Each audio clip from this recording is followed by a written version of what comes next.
আমি কইছি আপনারা যত উপরে মনে করেন এত ছোট উপরে না, আমার হাত আল্লাহর সাথে।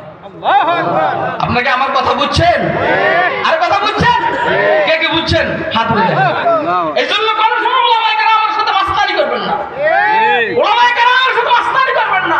ওলামায়ে কেরাম হযরত সিদ্দিক আকবরের সন্তান, ওলামায়ে কেরাম খালিদ ইবনে ওয়ালিদের সন্তান, ওলামায়ে কেরাম সুহাইল ইবনে হাসানের সন্তান, ওলামায়ে কেরাম হযরত যাররাহ ইবনে আজওয়ারের সন্তান, আমর ইবনে আল-আসের সন্তান।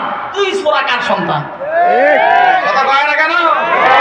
কয়টা দিয়ে বেটা মুরব্বিগিরি দিয়েছ বেটা, জান মাইরে এলাম জানে। এই জন্য ওলামায়ে কেরামকে বলবো, আমি মাদ্রাসার ছাত্র শিক্ষকদেরকে বলবো, রাত্রের কান্নাকাটি বাড়াইয়া দাও। আর যে জামিলে করবে এর বিরুদ্ধে আল্লাহ লাগাই দিবে। আল্লাহ এত জামিলে করে এতে বিষ মেরে দেয়। কথা কয় আপনাকে আমার কথা বুঝছেন? কে কে বুঝছেন? হাত তুলে দেন। তাহলে মুসা আলাইহিস সালামের নবুয়তের মাকাম আর রাসূল আকরামের নবুয়তের মাকাম আমি হালকা বলছি, হালকা, আমাকে কথা আগাইতে দেয় না, আমি হালকা বলছি।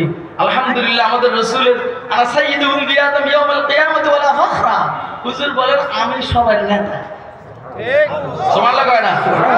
আর হুজুরের নবুয়তের মাকামের মধ্যে সবচেয়ে বড় স্তর হইল হুজুর বলছেন আনা খাতামুন নবিয়্যিন লা নবিয়্যা বা'দি, আমি প্রধান অতিথি, আমার পরে আর কোনো বক্তা নাই। ঠিক কথা কয় না কেন? আমার নাম উপরে, বক্তব্য সবার পরে।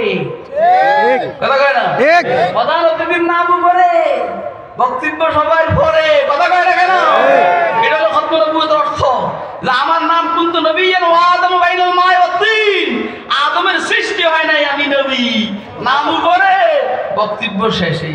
এই জন্য কোন ছাগল যদি হুজুরের উপরে নবুয়তের দাবি করে, ওকে মুসলমান না কাফের? কাফের। বলেন কাদিয়ানি নাকি? কাফের। কাদিয়ানি নাকি? কাফের। আমি দাঁড়িয়ে স্লোগান দিচ্ছি, কিন্তু একটা স্লোগান দিলি না।